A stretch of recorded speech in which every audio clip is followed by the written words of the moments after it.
Partai Keadilan Sejahtera atau PKS mengusulkan pembentukan pansus hak angket terkait pembangunan kereta cepat Jakarta-Bandung. Hal tersebut disampaikan Ketua Fraksi PKS DPR RI, Jazuli Juwaini, di ruang pertemuan fraksi PKS di gedung DPR pada Jumat siang. Jazuli mengatakan pansus hak angket diperlukan karena proyek kereta cepat tersebut tidak melakukan kajian yang mendalam dan berindikasi menyebabkan kerugian negara. Proyek tersebut kini menggunakan dana yang sangat besar melalui APBN, padahal sebelumnya proyek tersebut dijanjikan tidak akan menggunakan anggaran APBN. Yang kereta cepat ini di awal mengatakan ini tidak menggunakan APBN, tapi kemudian triliunan menggunakan APBN. Bahkan pembahasan anggaran tahun 2023 itu dimasukkan juga PMN untuk kereta cepat ini. Maka kami fraksi Partai Keadilan Sejahtera mengusulkan dibentuknya pansus hak angket untuk mendalami tentang proyek kereta cepat ini. Digadang murni menggunakan pembiayaan mandiri tanpa membebankan kas negara, namun pada akhir 2021 skema pembiayaan kereta cepat berubah menjadi tanggungan APBN. Apalagi pembengkakan biaya mencapai lebih dari total 114 triliun rupiah. Fraksi PKS DPR RI pun mengajukan pembentukan pansus hak angket atas sejumlah dugaan kejanggalan ini. Dan untuk membahasnya sudah bersama kami, pertama adalah staf khusus Menteri BUMN Arya Sinulinga, kemudian ada anggota Komisi 6 DPR RI fraksi PKS Amin Aka, kemudian Direktur Center of Economic and Law Study Selios Bima Yudhistira. Selamat malam Bapak-bapak, apa kabar? Selamat malam, Mas Bram. Baik, semoga dalam kondisi baik begitu semuanya. Saya akan ke Pak Amin dulu. Di paket berita tadi kita sudah mendengarkan bahwa ada ajuan hak angket dari PKS begitu. Apa kemudian dugaan PKS begitu Pak Amin dalam adanya dugaan kejanggalan pembebanan biaya tambahan itu ke APBN, Pak Amin? Ya, pertama PKS memang menolak ya proyek ini dibiayai dari APBN karena sebagaimana disampaikan oleh pemerintah melalui Pak Jokowi ketika groundbreaking bahwa proyek ini akan murni dilakukan B2B gitu ya. Saya kira ini sepakat ya karena memang ini bukan proyek infrastruktur dasar, jadi tidak seharusnya dibiayai oleh APBN. Nah, kemudian dalam perkembangan juga harus dibiayai APBN terdapat banyak kejanggalan sebagaimana yang sudah banyak yang dipublikasikan dan diketahui oleh masyarakat. Terakhir tentu adanya peran yang diestimasi sampai 27 triliun sehingga nanti proyek ini akan membengkak pembiayaannya sampai 114 triliun. Ini tentu juga masih berjalan. Ini tentu di balik itu semua terdapat banyak kejanggalan dan siapa yang harus bertanggung jawab. Secara kita ketahui dari sisi hitung-hitungan, ya, pertama kita bicara soal bisnis, proyek ini sangat sulit hitung-hitungannya untuk meraih profit dengan ongkos dengan biaya investasi sebanyak 114 triliun, ya. Kemudian estimasi penumpang ini berdasarkan kajian dari sebuah lembaga yang kredibel 30.000 per hari dengan biaya tiket per penumpang 250.000 per hari, maka omset atau pendapatan dari KCIC ini setahun hanya 2,7 triliun. Seandainya angka 2,7 triliun ini semuanya matchingkan ini dengan investasi 114 triliun itu waktu 42 tahun. Tapi kan bisnis nggak semata-mata ngitung pendapatan, kan pasti ada biayanya. Baik. Ya, berapa biaya untuk meraih pendapatan 2,7 triliun setahun itu? Jangan-jangan biayanya lebih besar. Anggap saja misalnya ada keuntungan 10% pendapatan itu. Berarti kan keuntungannya kita 270-an miliar setahun. Baik. Nah, investasi 114 triliun, keuntungan 270 miliar setahun, berapa tahun akan kembali? Ya, tentu ini dari sisi hitung-hitungan bisnis sebetulnya sangat tidak masuk proyek ini. Baik. Kemudian yang kedua dari sisi hitung-hitungan benefit. Ya, saya tidak melihat ya dampak ekonomi yang real dari adanya proyek AJGB ini. Sepanjang lintasan itu apa sih potensi ekonomi apa yang bisa bangkitkan, ditumbuhkan dari adanya proyek ini? Saya kira tidak melihat, yang ada justru dampak sosial dan lingkungan yang sudah disampaikan oleh Wahid dan juga sudah dipublikasikan oleh banyak media, dan sebagian dari mereka juga sudah mengadu ke DPR sebagainya melalui fraksi PKS yang sampai saat ini belum ditangani dengan baik. Baik. Nah, saya sebagai anggota Komisi 6 yang salah satunya bermitra dengan BUMN, tentu sangat kasihan dengan BUMN kita yang digaskan dengan pemaksaan begitu untuk terlibat di proyek ini. Ada 4 BUMN yang BUMN kita ini tidak sedang baik-baik aja. Salah satunya mungkin leading sektornya dalam hal ini adalah PT KAI yang kita tahu sebelum pandemi ini kinerjanya sudah bagus, kemudian dihantam pandemi. Kita tahu semua bisnis di era pandemi ini terdampak. Kemudian sekarang harus dibebani menanggung proyek ini sangat besar, ya. Baik. Karena konsorsium BUMN kita itu menanggung di sini modalnya adalah 60%. Berarti kita harus menanggung utang. Ya. Seandainya proyek ini nanti biayanya benar-benar 114 triliun, 75%-nya itu dibiayai oleh bank dari Cina, maka nilai utangnya kurang lebih 85 triliun, 60%-nya ditanggung oleh 4 BUMN kita sebagai anggota konsorsium. Dan ini tentu sangat beban yang sangat besar. Sangat memberatkan kinerja BUMN kita ke depan.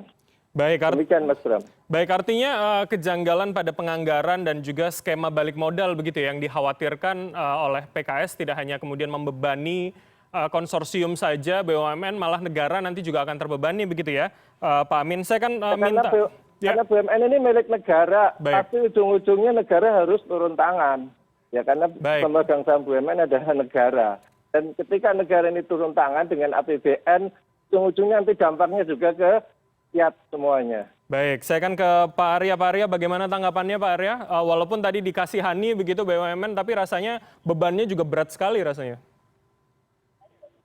Jadi gini, kita harus tahu bahwa ini bisnisnya adalah B2B, ya, B2B, mana pihak BUMN-nya Indonesia, pekerja BUMN Indonesia, isi dengan BUMN Cina. Jadi mereka invest nih, kita invest 60%, mereka invest 40%. Ya, jadi kedua-duanya ini invest, ya. Jadi bukan hutang saja gitu. Jadi artinya kedua belah pihak menanggung resiko bersama. Ini yang berbeda dengan negara yang satu lagi tadi yang menawarkan. Baik. Itu mereka tidak ikut dalam itu. Gitu. Mereka hanya menawarkan utang, tidak menawarkan investasi di sana. Jadi kita kan kadang-kadang membandingkan sama negara yang satu lagi yang mengatakan kenapa nggak bukan yang sini gitu ya. Padahal itu mereka hanya nawarin utang, nggak pernah nawarin, nggak ada invest di situ. Baik. Itu satu. Yang kedua, ini kan hitungannya kan pakai BPKP. Jadi clear ya, jadi kita masih nunggu BPKP, jadi bukanlah ada-ngada, nggak janggal gitu ya. Misalnya pembengkakan perang itu karena pembengkakan harga lahan. Kan kita tahu ini ya kalau dibeli lahan karena nanti di tempat-tempat tertentu dia naik bahan 16% itu. Baik. Dari cost of run. Kemudian lagi fasos. Kan ada sekolah, ada puskesmas, ada masjid, ada taman, ada apa semua. Itu juga kan ketika dilewati oleh jalur ini, maka mereka mau nggak mau kan harus dibangun lebih bagus lagi. Lihat deh, semua yang kita itu bagus-bagus semua. Itu saja mencapai 10% dari cost of run. Kemudian ditambah lagi dengan connect-nya. Jadi ini dikonekkan dengan LRT. Dulunya nggak ada ini program ini, tapi dikonekkan dengan LRT mau nggak mau tambah lagi cost of run-nya. Kemudian kita tahu frekuensinya pakai frekuensi yang 2G. mau nggak mau kalau di Cina mungkin mereka nggak perlu bayar kali ya. Kalau di Indonesia kan harus juga dikompensasi, itu juga cost of run. Jadi ada beberapa yang memang jadi cost of run yang membuat, jadi bukan ini ya, hitung-hitungannya jelas sih ya. Dan nanti kan BPKP juga akan mengeluarkan hasil hitungan yang sebenarnya. Apakah itu benar atau nggak benar, dan berapa yang sebenarnya cost of run itu gitu. Dan itu satu. Nah, kemudian yang kedua, mengenai, karena ini kan B2B, ya B2B. Sebenarnya dia bukan APBN langsung ke proyek tersebut, tapi tetap lewat BUMN. Namanya PMN. Nah, ini berbeda loh, mekanisme tetap berbeda. Jadi dia diberikan modal kepada salah satu konsorsium, di sini kereta api, yang menerima konsorsium tersebut. Nah, itulah sebagai PMN itu. Gitu. Jadi itulah yang dijadikan PMN, dan kemarin diusulkan sama kita 4 triliun. Dan itu sudah cukup untuk tahapan awal ini. Ya. Jadi soal kenapa dikasih PMN? Karena kita tahu keempat konsorsium ini kan ganggu. Baik. Normal, kita kan tahu semua corona itu membuat banyak bisnis terganggu. Jadi kita nggak boleh lupa itu semua usaha bisnis di dunia ini, dunia loh. Indonesia itu terganggu. Termasuk di sini keempat BUMN yang itu. Jadi mau nggak mau, kita nggak mungkin pakai anggaran dia. Minta PMN ke negara. Baik. Itu dibiayai oleh PMN, gitu loh. Baik, Pak Jadi Arya. sebenarnya di sana dia tahapannya. Jadi kalau bilang janggal sih nggak janggal ya. Karena hitung-hitungannya jelas, dan nanti kan BPKP akan mengeluarkan hitungan yang sebenarnya. Jadi nggak ada kejanggalan di sana, Mas. Baik, Pak Arya, artinya skema PMN ini kan 4,2 triliun kalau tidak salah ini kan sudah dianggarkan, sudah dikucurkan pada tahun 2021. Nah, informasinya kan kemudian soal pembengkakan yang kemudian dimintakan oleh China Development Bank kepada pemerintah Indonesia katanya masih dibahas begitu, Pak. Apakah ini sudah ada keputusannya? Bagaimana progresnya dari Komite Kereta Cepat, Pak? Sedangkan di akhir tahun, di November nanti sudah uji coba katanya. Sudah masuk dalam anggaran tahun depan. PMN tahun depan udah masuk itu. Kita usulkan. Gitu loh. Jadi, anggaran yang diusulkan itulah yang jadi udah masuk. Jadi, bukan mereka nambah minta apa, udah ada hitungan dalam cost of run itu. Dan itu dari kita usulkan di PMN yang kemarin, yang kita usulkan untuk tahun 2022. Gitu, Mas. Berarti artinya pembengkakan yang kemudian diminta oleh China Development Bank juga dibebankan kepada pemerintah Indonesia, apakah itu sudah diputuskan angkanya atau kemudian masih dalam bahasan Komite Kereta Cepat, Pak Arya? Kan ini, kan udah kita perkirakan ya, kemungkinan besaran anggarannya berapa gitu, Mas. Kita usulkan, dan skemanya pun jelas ya. Itu pun bukanlah, artinya gini loh, sama kan tadi saya bilang, ini sama-sama chip in gitu loh. Karena 60% Indonesia, 40%-nya Cina, ya mereka akan chip in. Indonesia chip in juga dong gitu. Wajar kan? Iya. Jadi bukan sesuatu yang bagaimana, karena mereka juga kan investasi ya. Maka mereka investasi sesuai dengan bagian dari jawab dan kewajiban mereka, dan kita pun menjawab bagian kita. Nah, itu sudah diusulkan di tahun 2022, Mas. Oke, sudah ada keputusan berapa persentase skemanya? 2023 ya, sorry 2023. Berarti sampai sekarang persentase yang Anda sebutkan bagian chip in tadi Anda contohkan, apakah sudah ada besaran persentasenya kemudian, Pak Arya? Jadi gini, kira-kira itu kan sekitar 24 sampai 27 triliun. Cost of run-nya. Tapi kan kita masih nunggu hitungan dari BPKP. Ya. Itu 25% itu akan ditanggung oleh konsorsium antara kedua GV. Ya. Ya. Nah, 75% itu akan loan, kita pinjam. Nanti pinjamnya apakah ke Bank China dan sebagainya, ini kita pinjam. Yang akan dibayar ketika operasional jalan. Baik, Pak Arya, saya akan kembali ke Pak Amin. Pak Amin, seperti apa tanggapannya? Ya kan kita tadi Mas, menyoroti dari perjalanan dari pembangunan ACTP ini, yang kalau komitmennya tidak pakai dana BPN. Memang tadi Bang Arya mengatakan ini tetap B2B, tapi kan karena ini adalah BUMN, akhirnya kan melibatkan APBN. modal BUMN adalah dari negara. Nanti segala bentuk konsekuensi dari operasionalisasi T ini, konsorsium ini, pasti juga akan sangat berdampak kepada BUMN itu. Nah, dalam hitung-hitungan kami, ini akan sangat memberatkan kinerja BUMN itu. Nah, tentu karena proyek ini sudah berjalan, ya jelas tetap harus berjalan. Tapi kan kita akan menilai mana sesungguhnya errornya begitu dalam prosesnya ini, sehingga terjadi pembangkakan yang begitu besar yang sebetulnya ini belum selesai. Kalau tadi Bang Arya mengatakan ada kajian dari BPKP, itu kan juga masih proses saya pikir. Apakah sudah final kajian itu dan tidak akan terjadi pembengkakan lagi, itu kita yang belum tahu juga. Baik, saya akan ke Mas Bima begitu. Ketika angka perkiraannya ada di angka 27-28 triliun, pembengkakannya seberapa rasional kemudian Anda melihatnya, Mas Bima? Ya, jadi gini ya, ini masalah kereta cepat Jakarta-Bandung itu sekarang kan kita kalau sama-sama cari jalan keluarnya seperti apa. Justru saya melihat ini kesempatan emas bagi Indonesia dan juga konsorsium dari kereta cepat di mana dalamnya ada BUMN untuk melakukan renegosiasi pinjaman dengan China Development Bank itu. Jalan keluarnya bukan mencari pinjaman baru. Kenapa? Karena cost of fund atau biaya pinjaman akan semakin mahal. Dan itu yang perlu kemudian harus digarisbawahi pemerintah. Bahwa ini ke depan kalau mau nyari pinjaman, ujungnya adalah dibebankan lagi kepada APBN lah. Pokoknya diputar-putar dari BUMN. Ini ada di dalam nota keuangan yang disebut resiko kontingensi. Semua sudah tahu bahwa ini BUMN, tapi penugasan. Ujungnya kalau ada masalah pada proyek, APBN akan turun tangan. Entah secara langsung atau dalam kasus sekarang melalui PMN, penyertaan modal negara.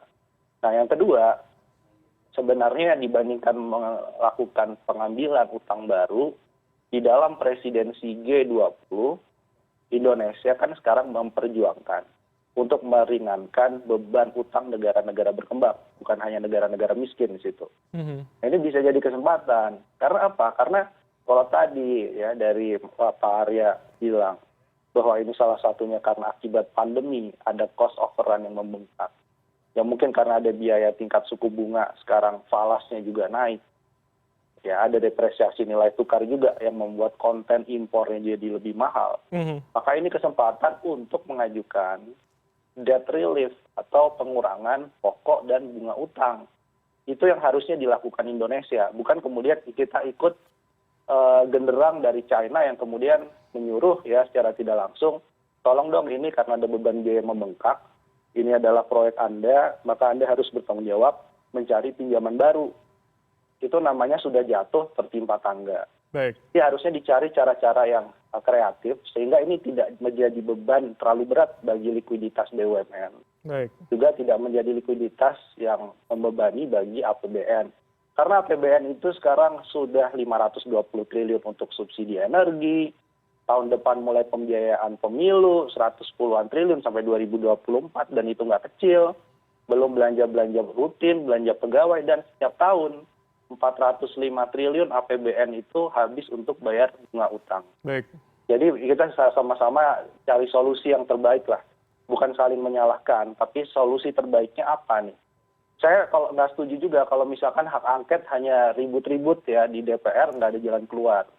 Kalau hanya audit tadi saya setuju bahwa BPKP nanti kita tunggu harapannya bisa dibuka kepada publik terang benderang penyebabnya apa. Nah sekarang ini kesempatan menurut saya untuk minta pengampunan utang dari China. Baik, artinya poin renegosiasi ini menurut Anda penting begitu ya. Saya akan minta tanggapan ke Pak Arya, tapi kita jeda sejenak. Pemirsa tetaplah bersama kami di CNN Indonesia Newscast.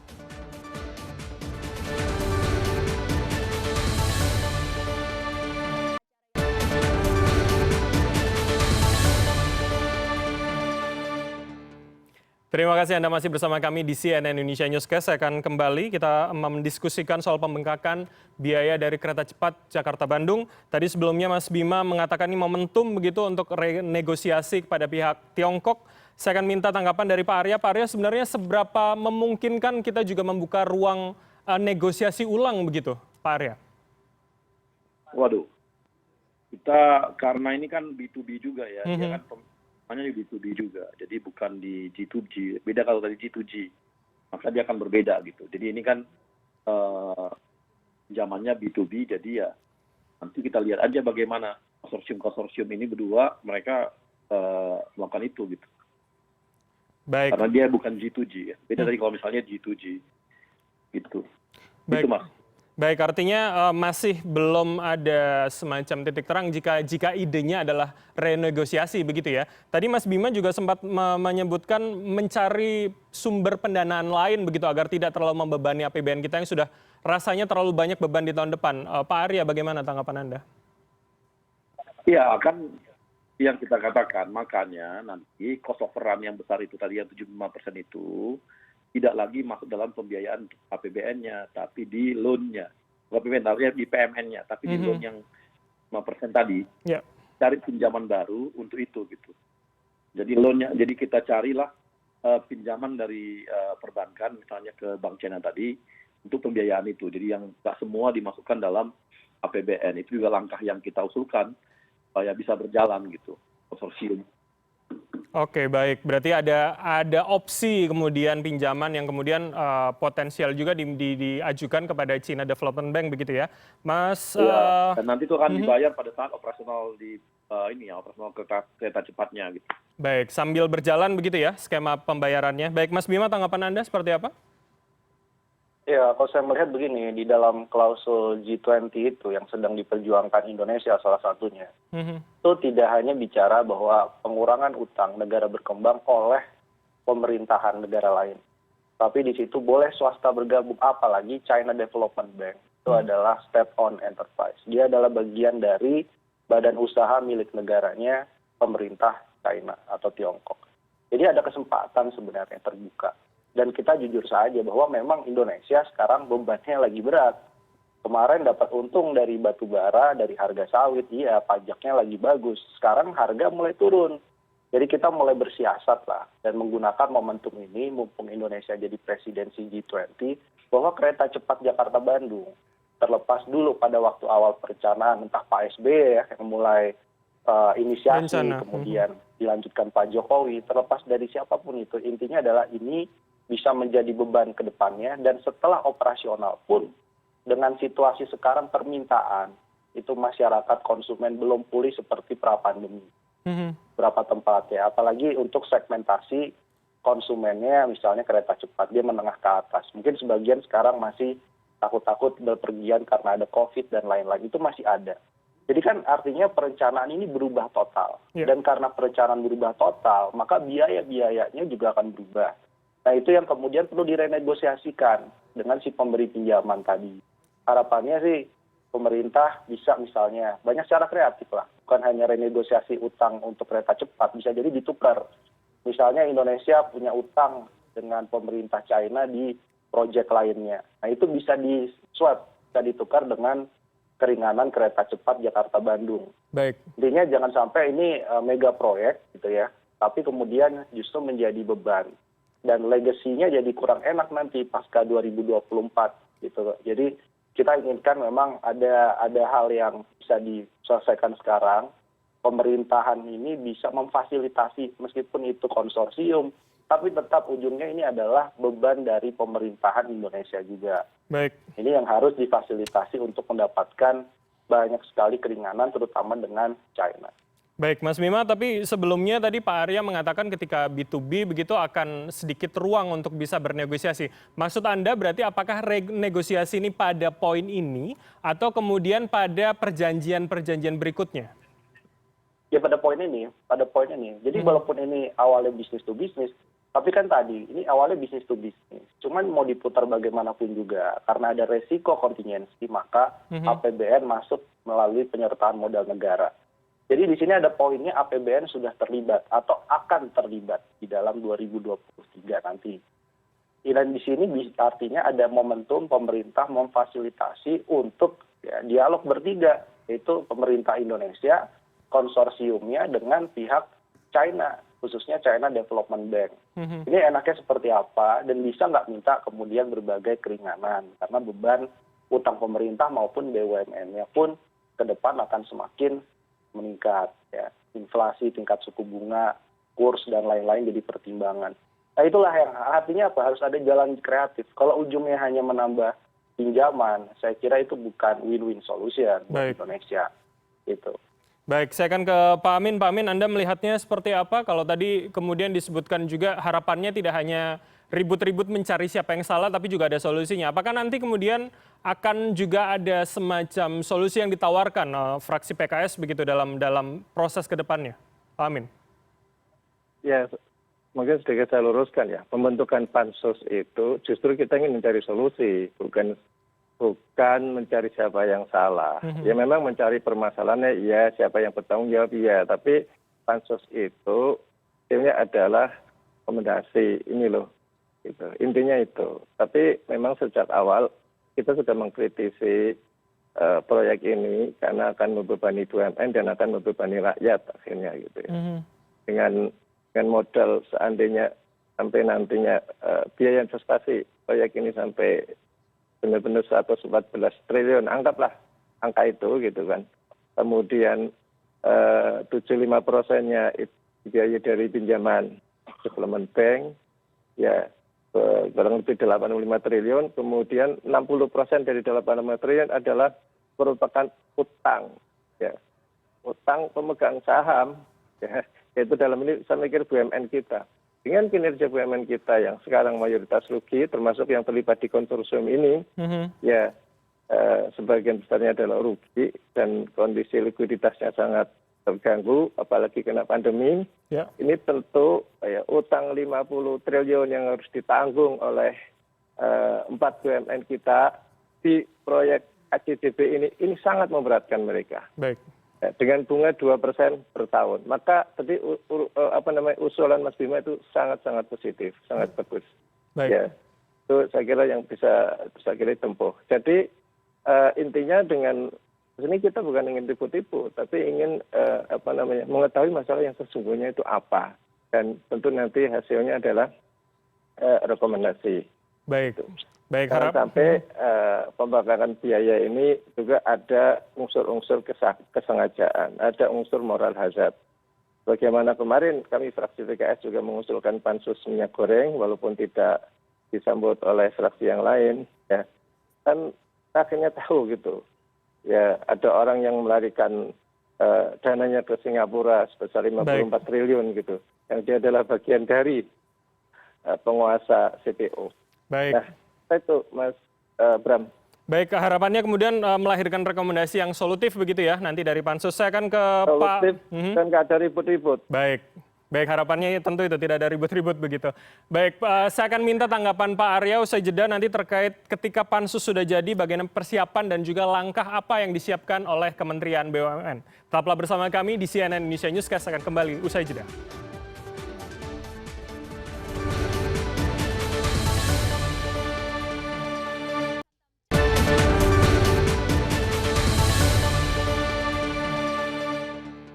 Anda masih bersama kami di CNN Indonesia Newscast dan tadi sebelum jeda kemudian ada beberapa yang disampaikan oleh Pak Amin dari fraksi PKS begitu mengatakan bahwa ketika jadi rekomendasinya diharapkan akan menjadi solutif dan saya ingin menanyakan tadi kepada Pak Arya. Tapi sebelumnya saya akan kembali ke Pak Amin dulu, saya ingin menegaskan bagaimana kemudian optimisme dari PKS begitu pansus ini akan memang disetujui oleh fraksi lain dan juga akan segera terbentuk begitu Pak Amin. Ya, pansus ini memang kita usulkan karena urusan pembangunan KJP ini nggak semata-mata terkait dengan komisi saja. Yaitu lintas komisi, ada komisi 6, dari mitra BUMN, ada komisi 5, dari mitranya Kementerian Perhubungan, kemudian ada komisi 11 tentu saja, keuangan yang punya duit, yang mencarikan dana. Dan kalau ada pihak-pihak yang bermain, ya kasus membengkaknya biaya pembangunan KJP ini itu kaitannya dengan Komisi 3 sehingga nggak cukup dengan panja, kita ngusulin pansus. Ya, kemudian yang kedua usulan pansus ini juga terkait dengan harapan publik, harapan konstituen agar permasalahan KJP ini bisa dibuka secara transparan, apa sebenarnya yang benar-benar terjadi dibuka ke publik. Yang ketiga, kalau terkait dengan optimisme kita optimis saja gitu. karena untuk mengusulkan pansus ini butuh 2 fraksi dengan tanda tangan 25 orang anggota DPR RI. Baik, artinya optimis begitu ya, pihak lain akan juga Ya, punya perspektif yang sama dengan PKS begitu Pak Amin? Ya, kita optimis lah. Baik, baik. Saya akan minta tanggapan dari Pak Arya begitu ketika memang pansus ini akan jadi nanti kemudian respon dan juga langkah apa kemudian yang disiapkan Pak? Ya, gini ya, saya kan udah serius ketika bicara mengenai cost of run kemarin, langsung kita bawa ke BPKP kok. Jadi bukan kita diam-diam, kita maunya clear juga apakah benar ada itu benar cost of run-nya benar nggak, desainnya benar nggak, ininya benar nggak, semuanya benar nggak. Kita nggak mau juga, makanya jika ada cost of run, kita harus bawa BPKP, lihat semuanya gitu. Ya. Jadi bagi kita ya, apakah ini harus ke pansus ya, kita nggak tahu juga kan, DPR ya, itu kan ruang-ruang DPR lah gitu ya. Artinya kami sih mau nunggu aja gitu, buat dengan semuanya gitu. Yang pasti kita di awal kan ini dalam hitung-hitungan kita dan bahkan memasukkannya ke BPKP. Kalau nanti BPKP juga menunjukkan bahwa ada mainan atau apapun itu penyelewengan, seperti biasa kami akan bawa ke kejaksaan. Kan selama ini juga tahu kok teman-teman DPR bagaimana kami semua, kalau ada kasus apapun yang kami temukan langsung kita bawa ke kejaksaan. Jiwasraya, Asabri, Krakatau Steel, mau Garuda, apa semua itu kan pas kita kemarin Prikes, semua kan kita bawa ke Jaksa Agung. Jadi hukumnya pun kita jalankan juga. Kami itu ruang-ruang DPR gitu. Jadi kalau kita ruang DPR kan itu serah teman-teman DPR aja ya. Ruang-ruang mereka itu kan itu hak mereka. Jadi kita manut aja. Tapi yang pasti kami sejak awal itu. Baik, clear kok. baik, artinya tak gentar begitu ya Pak Arya, karena memang Anda dan BUMN meyakini begitu bahwa semuanya clear, semuanya bisa dijelaskan dengan gamblang begitu Pak Arya. Baik, Pak Arya ini... Ya, nanti kalau ada masalah, bawa aja ke hukum, selesai. Artinya kita bisa dan dikurangi semua. Kan seperti Garuda kemarin, kan berhasil tuh negosiasi ulang semua dengan semua level-level Garuda. Memang terbukti ada permasalahan korupsi dan sebagainya, kerugian negara. Kan kita lakukan juga gitu. Gitu Mas. Baik, berarti artinya ada opsi lain begitulah ya. Baik Pak Arya, terakhir begitu ketika memang nanti skemanya akan sesuai dengan yang Anda jabarkan, BUMN bayangkan nanti hingga akhir tahun misalkan, apakah kemudian ada jaminan ini akan selesai pada tepat waktu yang diperkirakan pada pertengahan 2023 dan tidak ada pembengkakan lanjutan Pak Arya? Ya, seperti yang kita katakan tadi, kami lagi minta hitungan BPKP, setelah itu kita minta lagi semuanya, kan pasti BPKP itu plan-nya akan dia lihat, pelaksanaannya dia lihat, nanti kan di situ kan kelihatan hasil mereka bagaimana. Dari itu, jadi kita tunggu aja, kalau kami nunggu dari BPKP, dari sana kita akan masuk soal ininya gitu. Mudah-mudahan semuanya selesai cepat lah, apalagi kan udah mau masuk ya gitu ya, kereta cepat kan masuk harusnya. Ya. Minggu-minggu ini atau minggu depan gitu ya.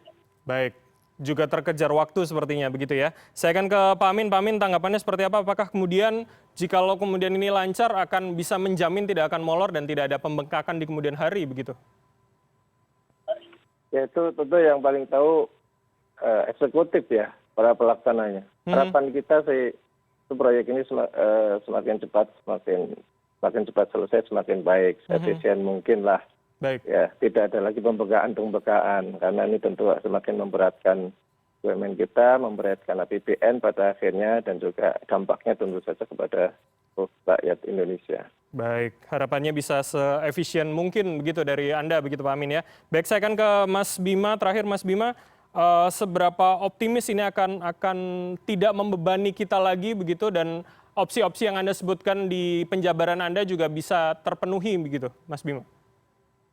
Iya, dulu tuh saya berharap Pak Jokowi seperti Pak Mahathir Muhammad.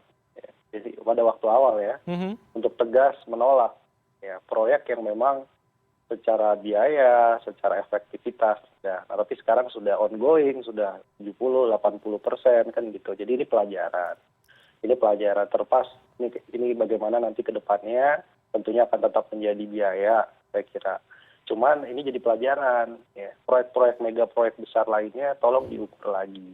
Dengan kondisi APBN yang ada sekarang, beban-beban masyarakat yang ada sekarang, mana yang lebih prioritas itu diseleksi lagi ya. Terutama banyak sekali proyek strategis nasional yang jangan sampai bernasib sama nih.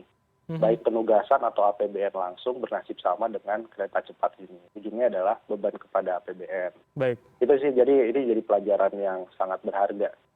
Baik, dan tentunya jangan sampai ini kemudian menjadi presiden buruk begitu ya bagi kemudian mega proyek yang ada di kita untuk tidak membebani anggaran yang ada di kita begitu. Baik, terima kasih Bapak-Bapak sekalian. Ada Mas Bima Yudhistira dari Helios, ada Pak Amin, anggota Komisi 6 DPR RI fraksi PKS, dan juga Pak Arya Sinulinga, staf khusus Menteri BUMN telah bergabung bersama kami. Salam sehat selalu Bapak-Bapak.